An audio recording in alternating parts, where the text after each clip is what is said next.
Welcome to the Winging It Travel podcast with me, James Hammond, where every Monday I'll be joined by guests to talk about their travel stories, travel tips, backpacking advice, and so much more. Right now, I'm taking the podcast on the road travelling with me, so tune in every week for short form episodes detailing all my travels alongside my Monday guest episode. Are you a backpacker, traveller, gap year student, or simply someone who loves to travel? Then this is the podcast for you. This is a casual, informative podcast designed for you to inspire you to travel. There'll be stories to tell, tips to share, and experiences to inspire. Welcome to the show. Hey, just a quick one. I just want to say there are many ways to support this podcast. You can buy me a coffee and help support the podcast with $5, or you can go to my merch store with the affiliate link with TeePublic, where there's plenty of merch available to buy, such as t-shirts, jumpers, hoodies, and also some children's clothing. Thirdly, which is free, you can also rate and review this podcast on Apple Podcasts, Spotify, Podchaser, or Good Pods. Also, you can find me on social media on Instagram, Twitter, Facebook, and TikTok. Simply just search for Winging It Travel Podcast, and you'll find me displaying all my social media content for travelling, podcasts, and other stuff. Thank you. Hello, and welcome to the next instalment of a solo episode of my travels. And today I'm going to cover Liechtenstein, Chur, Tirano, and also a cheeky evening in Verona. First off, Luzern to Liechtenstein.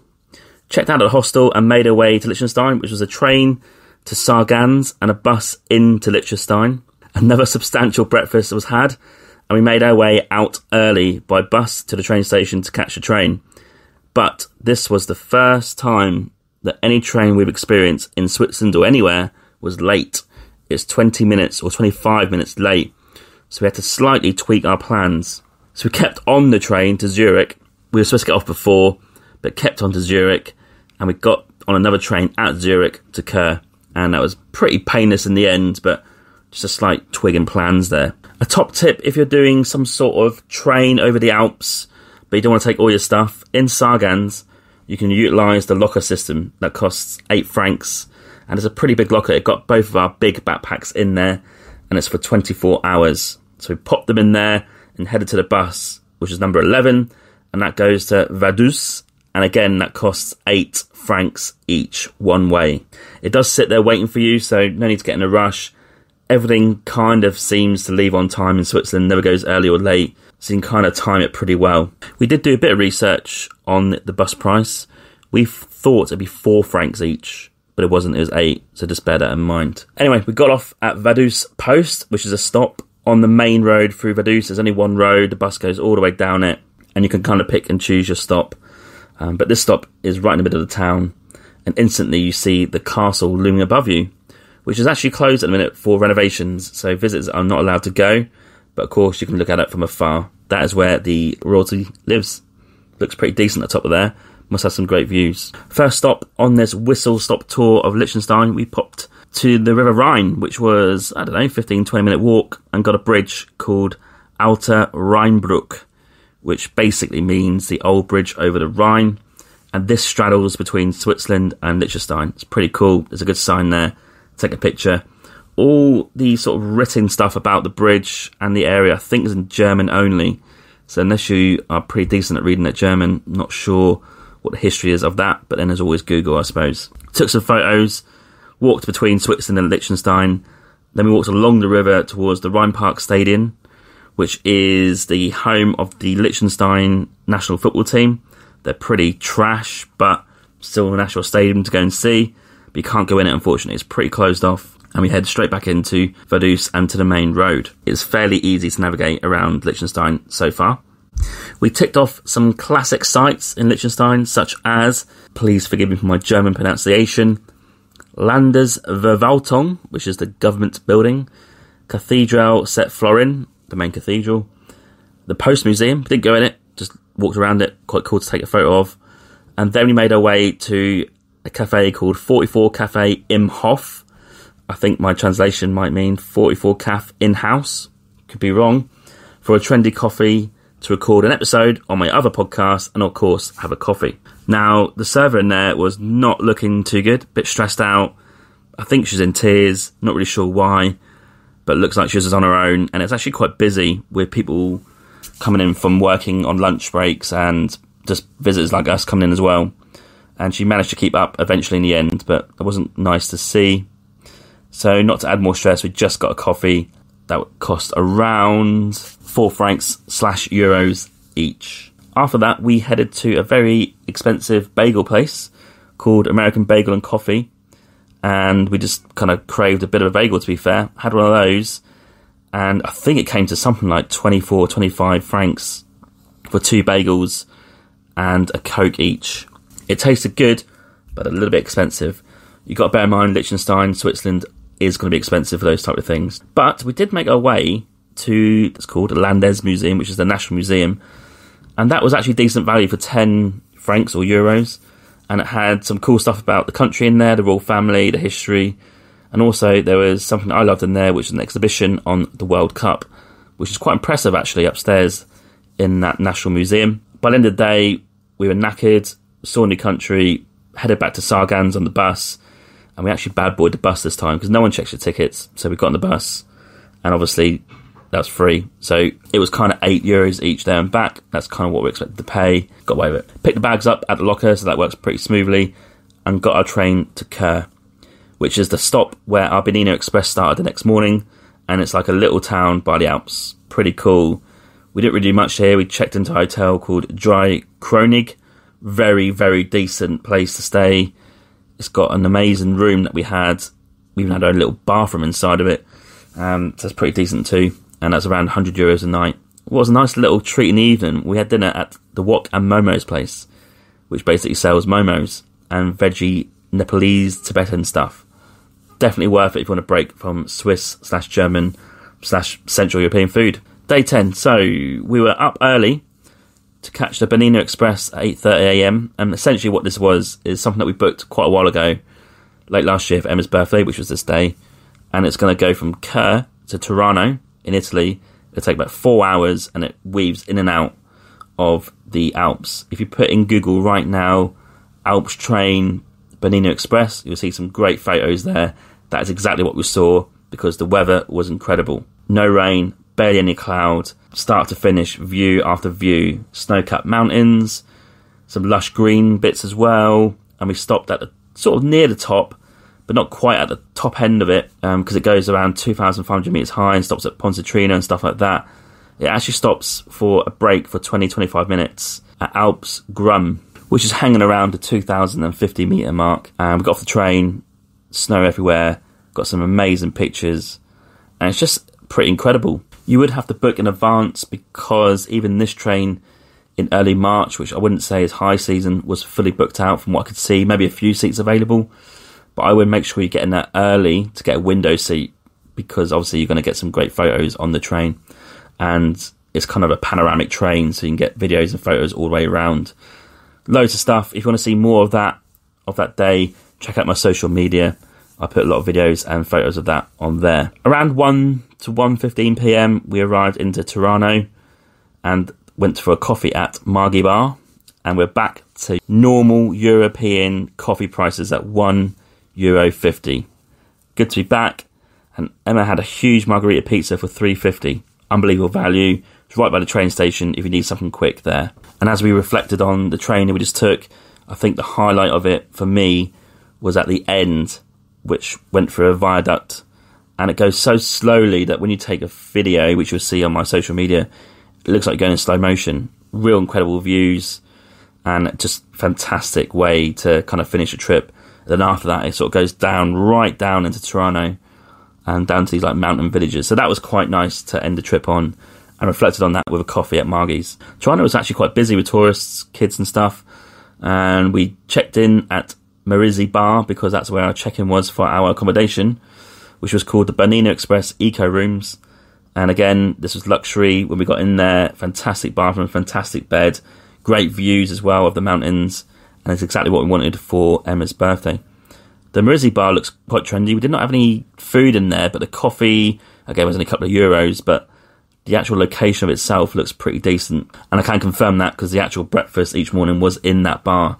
Not quite sure on the relationship between that and the eco rooms, but basically each morning you go to the Marizzi bar across the road for your breakfast, all you can eat, classic Italian style. In the evening, I had booked a table months ago at Paravicini restaurant, but before that we popped down the street to Cafe Novecento for a drink, and if you buy an alcoholic drink in here, which only costs €3 or €4 each, I had a Tirano, which was huge by the way.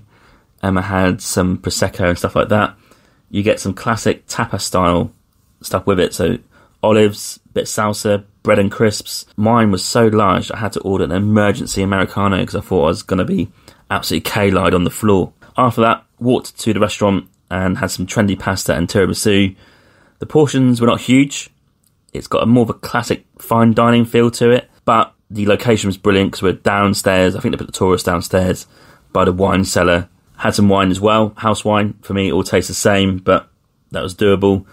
And again, you're paying around 15 to 20 euros for a main there, and a 6 for a dessert. Weirdly, the dessert seemed bigger in terms of price than the main for the price. Great birthday for Emma, I think. Yeah, decent day. Lots of views, some wine, some great pasta, and couldn't have gone better really with the weather. So really pleased with that.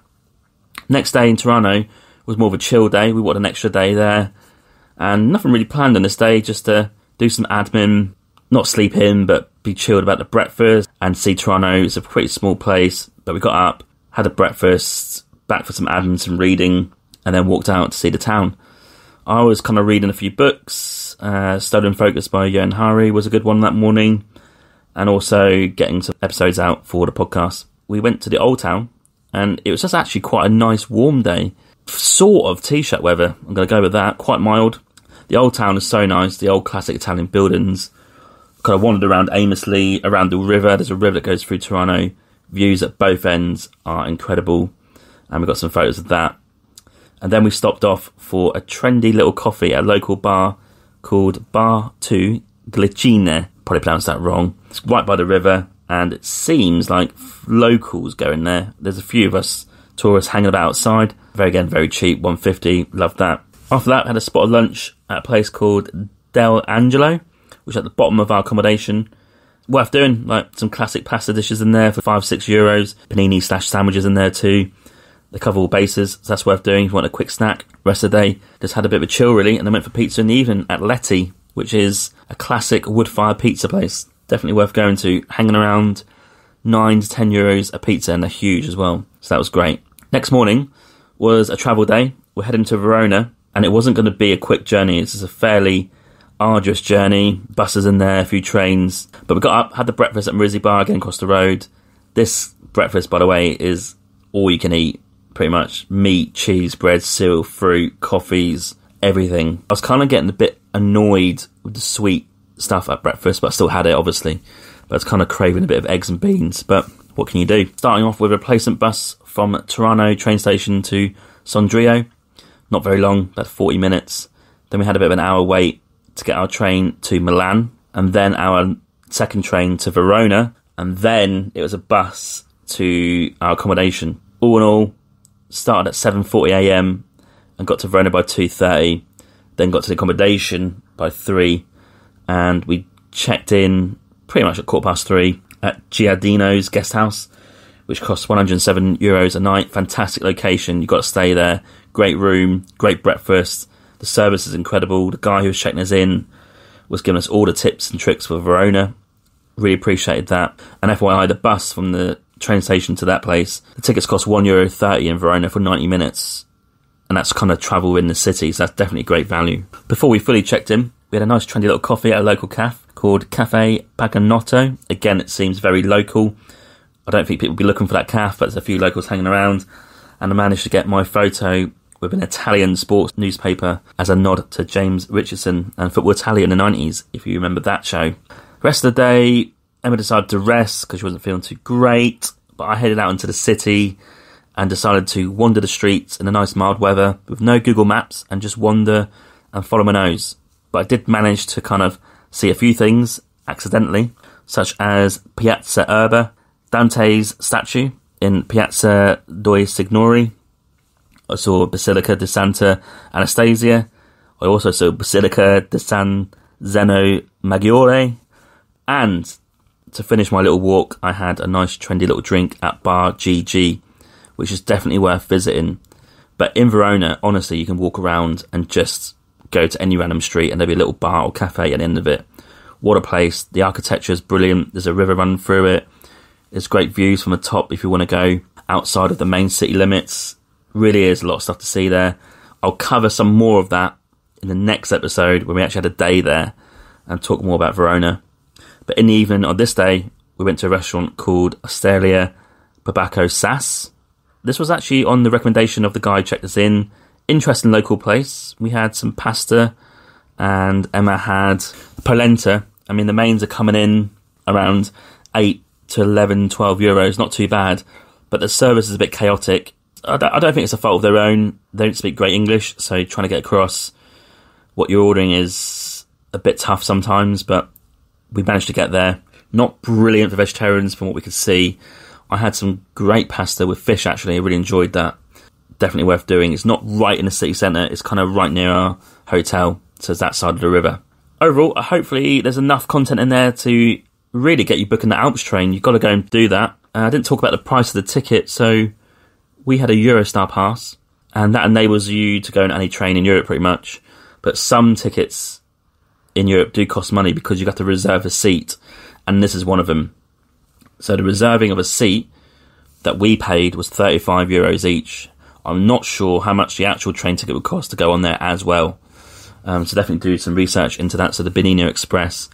But honestly, you're going to have to get lucky with the weather. But if you got there early, booked for the summer, for example, it shouldn't be too bad there. The scenes are sensational. You have to go and do it. I just couldn't believe what I was seeing every minute of that train ride. Book early, get a window seat, and get enjoying it. If you've got a bit more cash, a bit more combo, get a first class ticket. And there'll be less people in there and a bit more spacious seats. Cheers for checking in. If you want any photos or videos, go to my social media on Instagram or TikTok. I'm posting quite regularly on there at the minute, of course, because there's so much content I can do. And next solo episode will be our time in Venice and the day trip to Verona within that. So I'll cover that. And that will be again this week on the Friday, because I need to keep up to date with my travels and the solo episodes, as well as obviously the Monday episode, but can't get too behind on my solo episodes. Cheers for checking in, and I'll catch you next time. Ciao, ciao.